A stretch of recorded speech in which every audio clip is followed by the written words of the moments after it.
Welcome back to The Breakdown. So ngayon, meron tayong special guest. Siya yung commissioner ng isa sa mga premier basketball leagues natin dito sa Toronto, na Friday Night Basketball Leagues. Yun guys, kasama ko ngayon si Gerald San Miguel. Bro, welcome. Salamat bro, salamat sa invite. So kagaya ng lagi kong ginagawa, ayoko na masyadong kumuha ng screen time, bro. Simulan na natin kaagad siguro from start. Bro, paano nagsimula? Paano ka nahilig sa basketball? Bakit basketball? Parang gano'n. Nagsimula yun nung first year high school ako. May napanood akong game ni Kobe. Finals yun, game 4, parang lamang sila ng 24. Tapos natalo sila. Tapos nakita ko siya, talagang siya lang tira ng tira. So sabi ko, grabe naman tong taon to, tira ng tira. Sa yung iba parang turn off sa ganun, parang ako na-pick yung interest ko. Bakit, ano yung kwento? So napatanong ako, magaling ba talaga yan? Ba't ganyan yung may entitlement siya? So tinanong ko yung tatay ko, ganyan. Sa afternoon, doon ako nag-start mag-basketball sa mga bara-barangay, sa gilid namin. Tapos nagsimula nga ako dun sa mga, yung half court lang. Kasi ikaw, laking Maynila ka, di ba bro? Yeah, Manila. Ako sa Pasay ako. Na yung mga liga pa namin, yung bola parang yung takot mo lang. Yeah. Yung mga ganong half court. Tapos doon nagsimula yung yung mga pod-pod. Yes. Ano, may kasa ba yung tapos ganun, yung ginagawa pa ng martilyo tsaka ng kahoy yung court bago nyo laruan. Doon muna ako nagsimula. Tapos 5'1" lang ako nun, bro. Isipin mo, first year high school, 5'1" lang ako. Tapos bigla ako nag-growth spurt ng naging 5'5" ako second year. Tapos doon medyo nag-improve na yung skills ko na konti. Pero anong taon yan, bro? So 2008 yung first year ko, tapos 2009. 2008. Ito 9. Yung finals ba ng Lakers-Boston ba to? Oo. Yung natalo yung Lakers. Natalo yung Lakers, oo. Pero naging idol ko si Kobe dahil doon. Parang na-open yung eyes ko sa basketball. Pares pala tayo eh. Si Kobe rin ang ano eh. Tapos, third year, doon medyo another growth spurt. 5'8" na ako noon that time, pero di pa rin ako nakukuha sa team. Tapos, nakuha lang ako sa team nung fourth year high school na ako. So, talagang late bloomer ako. Kasi wala akong organized basketball na nilaruan that time. And then, maganda naman yung performance na napakita ko sa school na yun. Sa mga tournaments na nilaruan namin. Tapos, that time, nakuha ako sa division meet. So, naglaro ako para sa Team Pasay sa NCR meet. Wait lang. Balikan lang natin. So, first year high school ka nagsimula mag-basketball. So, considerably later na yun, di ba? Para sa late. Kasi ang sport ko is badminton. Kasi maliit ako eh. Hindi ako malaki. So, 13 years old ka talaga nagsimula mag-basketball. Yeah, mga ganun. Tapos, hindi ka nagkaroon ng formal training? Hindi ako nagkaroon ng formal training. Naglaro lang talaga ako. Lagi ako nanonood sa mga kuya-kuya ko. Yung school nyo, may varsity ba yun? May varsity. Varsity. Lagi ako nuktapan, hindi ako nakuha. Fourth year lang ako napansin, nung talaga matangkad na ako, 5'10" na ako that time. So, doon ako nakuha, fourth year lang. So, sabi mo wala kang formal training, talagang streets? Streets lang. Sa kanto lang ako natuto talaga mag-basketball. So, hindi ka ever nag-enroll sa mga... Wala ako na-enrollan na ganun. Actually, even nung mga time na yun, wala pa rin namang gaanong mga skills training talaga eh, no? Yung Mavs, yung sikat ngayon, si Kuya Mavs, si Kuya Maverick, parang college na siya, sumikat nung time ko eh.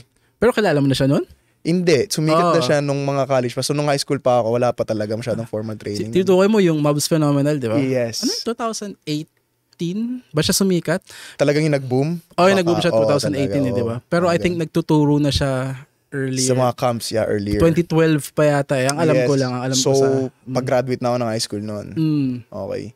Tapos wala naman akong, kahit na-open yung door ko doon sa division meet, wala naman akong nakuhang interest sa ibang college. So nag-aral na lang ako ng, aralan talaga. Yeah. So yung basketball ko is parang on the side lang. Tapos yung Canada, wala pa sa isip ko yan eh. So, focus muna ako sa aral, 2 years. Tapos nung third year, kasi lagi pa rin talaga ako naglalaro. Parang sinabihan ako nung isang kaibigan na, uy, mag-enroll ka dito sa City University of Pasay. PLP pa yung tawag dati. Tapos, ito yung college mo, college years? College years ko na to.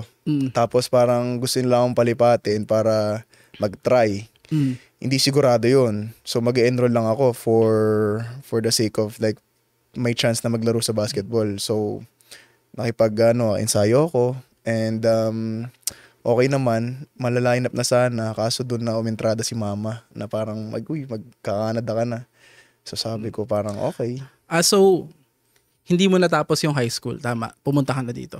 No, tama ba? tapos ko yung high school. Okay. Nag-college ako. Ay, sorry. College ka na pala. Sorry. Yeah, sorry. yung college yung hindi ko natapos. Okay. Anong year ka ng college? Third year college. Hanggang third year college lang ako. Finance yung inaral ko. Pero balikan natin yung pagdating mo ng college, bro. So, yung school mo, may nilalaroan ba siyang like major leagues na... So, nag-enroll lang kasi ako sa FU Makati. So, hindi talaga siya ganun kabig sa athletics. Kasi kaka-establish lang niya 2 years ago. So, nung nag-enroll ako, wala pa siyang alumni. So, ang nilalaroan niya lang is kalaban mo yung ibang FEU sa iba't ibang part ng, like may yung sa Quezon, yung sa Maynila, ganon. Dun lang. Yun lang yung nilalaroan niya. Pero gaano ka nakalaki by college? Ito na yung height ko ng college. 6. Ngayon ba bro? Anong height mo? 6 flat lang. 6 lang. Oh, kala ko taller. Parang feeling ko taller ka pa. Sa buhok lang siguro. So, pagdating mo ng college, hindi ka pa rin nakaka-experience ng formal skills training ever? Hindi. Nung sumabay ako dun sa sinasabi ko na parang gusto ako mag-try, dun na ako na natuto talaga mag-ensayo ng talaga yung mga ina-apply ko sa coaching ko ngayon, tsaka yung sa mga ina-apply ko ngayon. Halos lahat ng na-pick up kong skills dun sa stint ko dun sa state college na yun.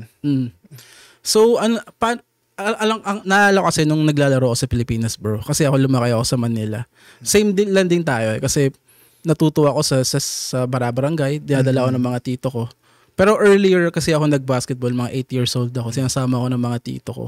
Ang roots ko talaga sa mga Barabarangay. Yeah.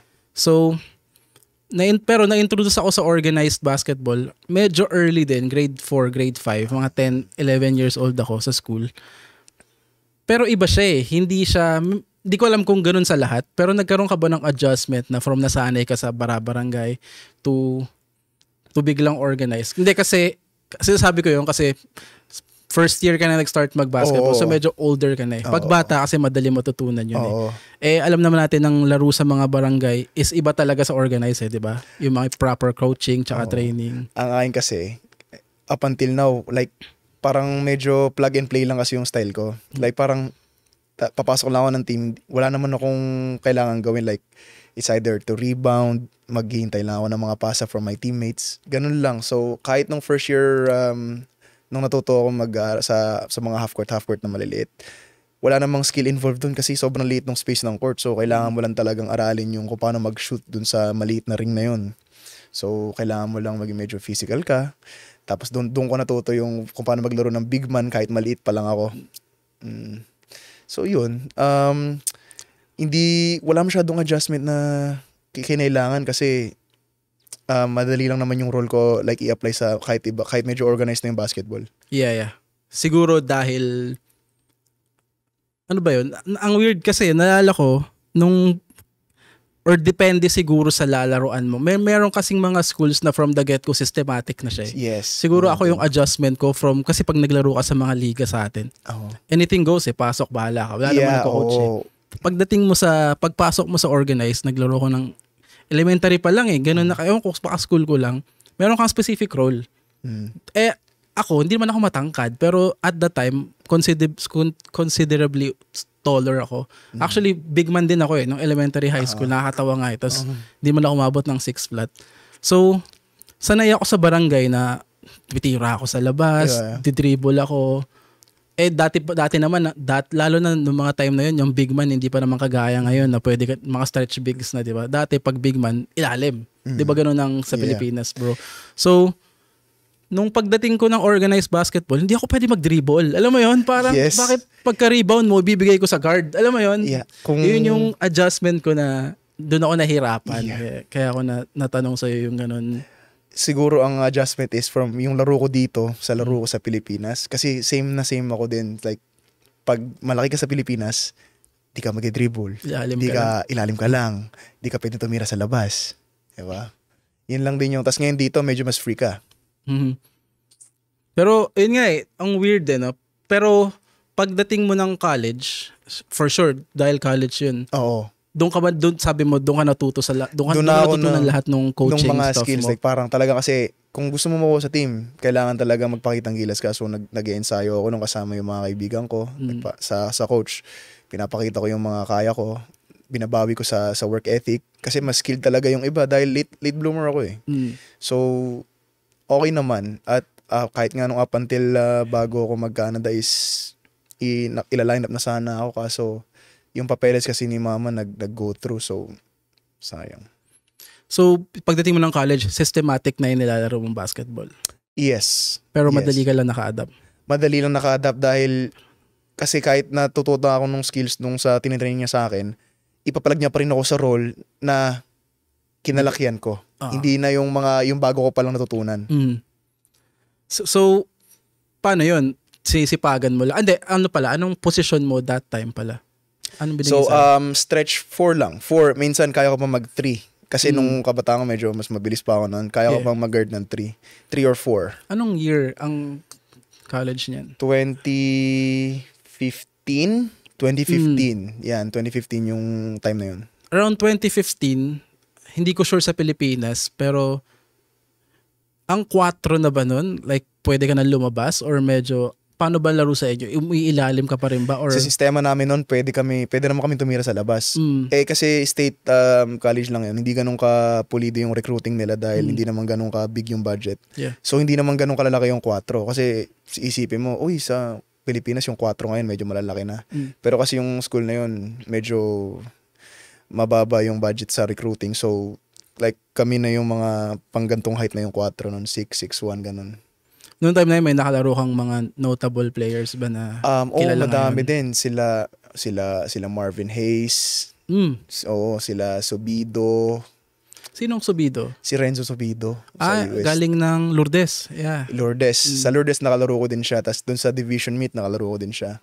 Si Villanueva, yung malaking big man ng Adamson, yung... Di ata familiar. Yeah. So yun yung mga nakalaro ko na notable. Mga nasa semi-pro na ngayon, yung kasama ko lumaki, sila JV De La Cruz, Brian Hilario, yung mga ganyang players. So, ano naman, punta natin, like, paano ka napunta ng Canada? Actually, bro, bago mo sagutin, kailangan natin mag-break saglit. So, mag-break lang muna tayo saglit, guys. Magbabalik ang The Breakdown.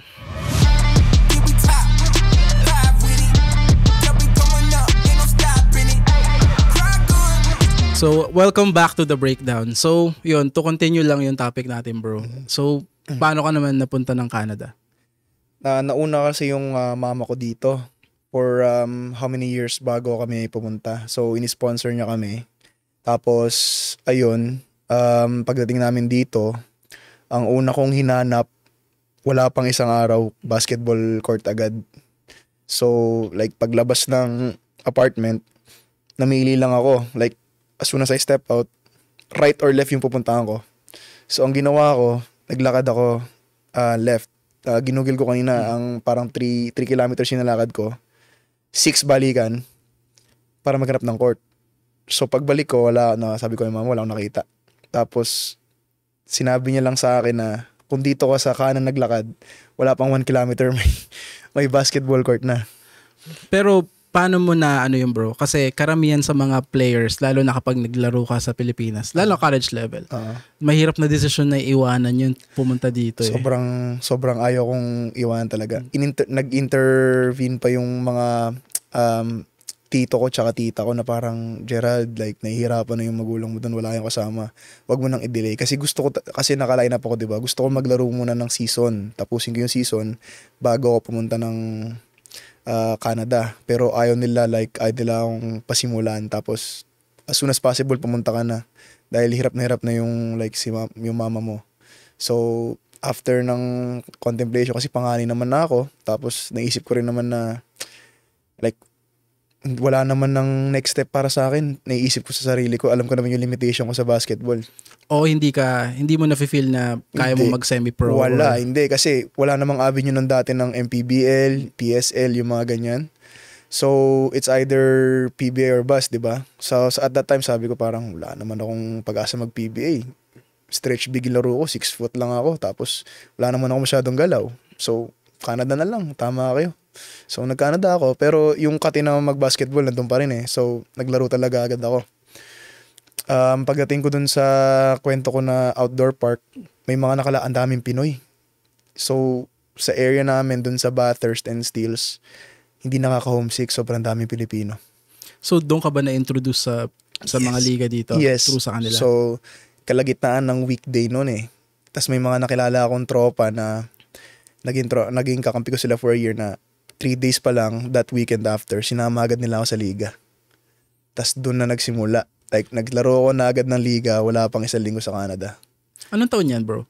2016. Oh, 2016. Anong liga yung nalaruan mo? Pinakauna. Tawag pa nila doon is Nobat. Hindi ako familiar. Nobat pa siya nun. Ngayon house league na lang siya, pero dati talagang ang big ng liga na Nobat. Tapos, ang team na nilaroan ko nun is El Givers. Oh, El Givers. El Givers, familiar ka? Yeah, so naglaro ako para sa kanila nun for how many seasons. Tapos, lumipat din ako sa ibang team. So, hanggang sobrang tao kasi maglaro talaga. Like, lahat talaga ng mag-invite sa akin noon. Laro ka? Sige, laro ako. O may game ako dito mamaya. O sige, laro ka, sama ka. Ganon lang ako nun, bro. So, doon na lumawak yung network ko. Doon na dumami yung kakilala ko. Tapos, doon ko tinitake in yung experience ko sa lahat ng liga na sinasalihan ko.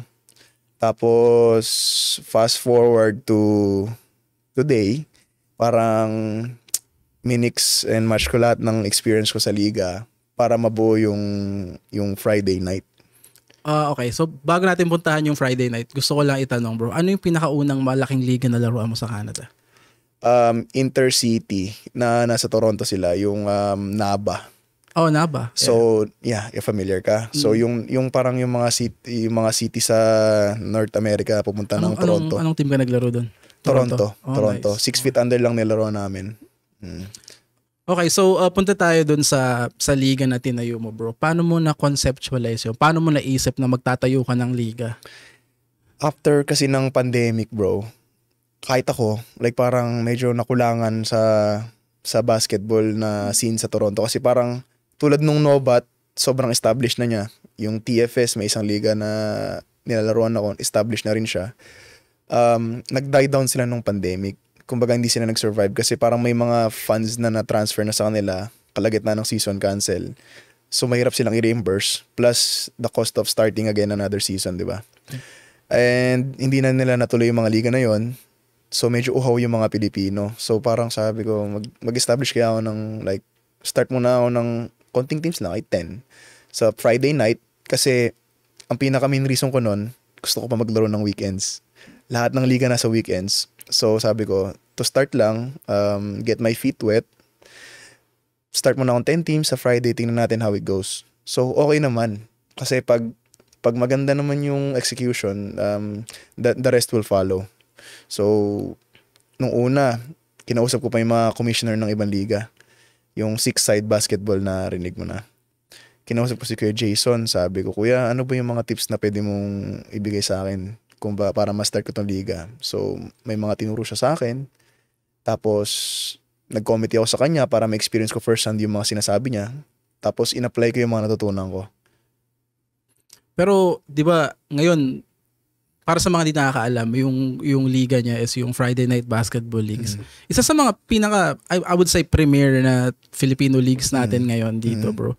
So, ngayon, lumaki na talaga siya ng sobra, di ba? Hindi ka naman nahihirapan. Ano yung mga challenges na ngayon na...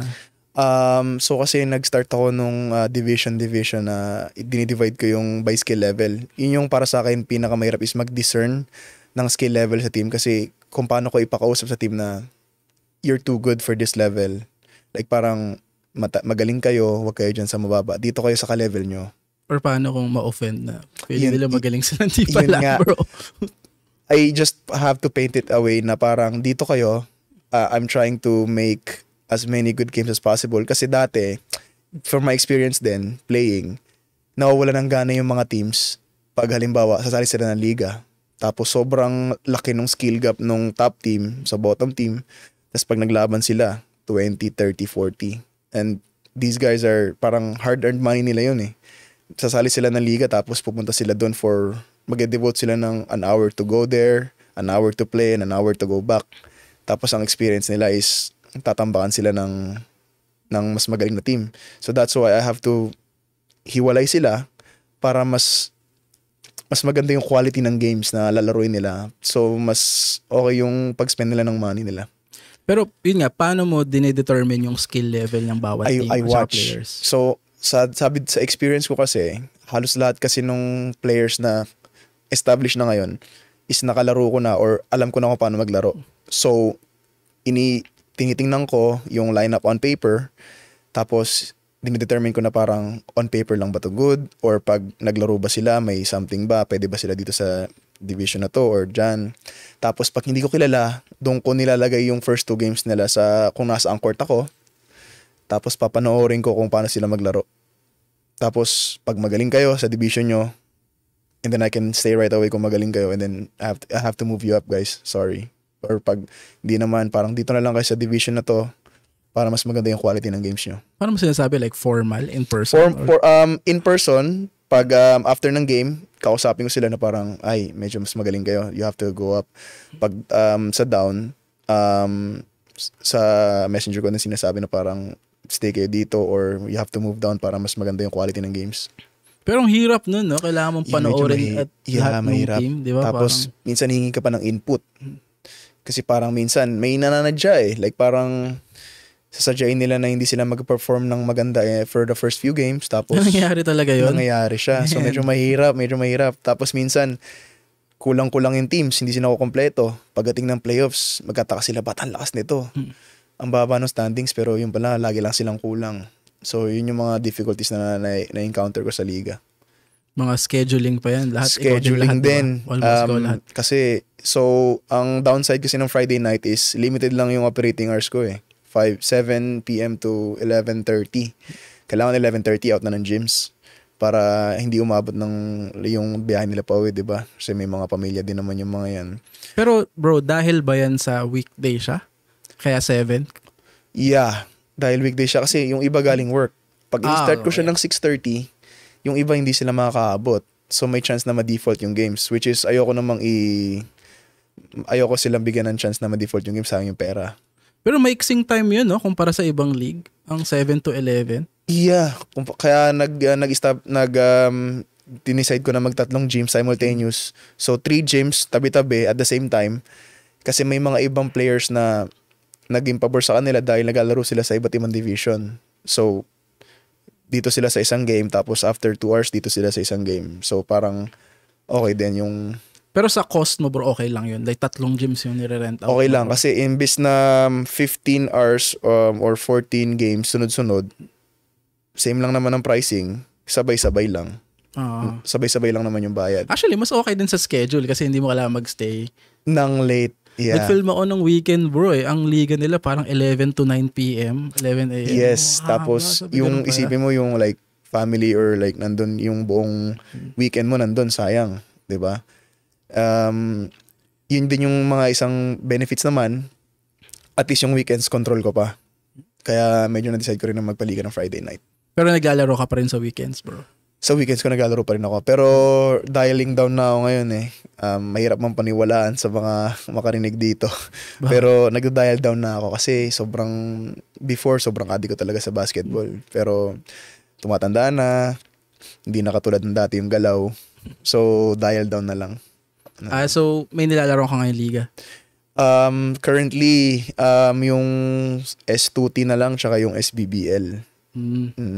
Anong future plans ng Friday Night Basketball League? Anong naiisip mo na mangyayari? Like, twice ko nang sinubukan and twice na akong medyo nag-fail talaga. Yung establishing ko sa West. Kasi gusto ko na simultaneous East and West, nagpapatakbo to during Fridays. Pero wala eh. Kasi konti lang yung network ko sa West. So it's either baka magpa-ball runs muna ako tapos palawakin ko yung network ko. Tapos, yun, tingin ko, pag na-establish ko na sa ibang lugar, lalaki na siguro yun. Kailangan ko lang mag-invest talaga ng siguro sa marketing, sa media. Baka kailangan mo rin ng tao, bro. Tao Kasama, din. di ba? Meron ako makukontak naman na tao, committee, wala tayong issue. Yung players talaga kailangan yung teams. Kahit minimum 6 just to start para to get my foot at the door. Tapos yun na. After then you go. So hanggang kailan mo balak gawin maging commissioner ng liga? For the foreseeable future, nakikita ko pa yung sarili ko na like hanggat may sumasaling teams, hanggat na nandun pa yung passion ko to give back to the community somehow, papaliga pa ako. Pero dagdag na lang natin, bro. So, sabi mo, nagda-die down ka na sa paglalaro ng basketball and siguro gusto mo na lang gawing mag-commissioner going forward. Pero nakita ko rin nagko-coach ka, bro. Isa rin ba yan sa mga balak mo gawin? Oo, isa rin yun. So, salamat din kay Carl dahil binigyan niya ako ng opportunity. Nakapag-coach nga ako sa Seneca King. Yung extramural team lang nila. May improvement naman. Natuwa naman yung sports director nila. Tapos in-offer ulit sa akin yung job for the next coming season. May isang tournament kami last season. Umabot pa kami ng semis. Kumpara nung bago ako nag-coach, winless sila for like 2 years. So like medyo malaki din yung improvement from my regimen to from the previous coaches. Yung coaching mo, balak mong gawin in the future? Balak mong karirin, bro? Yan ba isa sa mga... Yes, isa din yun sa mga So, kasi I can't keep playing forever. Tapos, sa estado ng economy ng Toronto ngayon, gig economy siya Parang hindi ka pwede na isa lang talaga yung source of income mo. So, as a way of giving back to the community and also, earning some for yourself, baka going forward, di natin alam, baka may mag-offer na ibang school or what. So, just for now, focus muna ako sa Seneca King.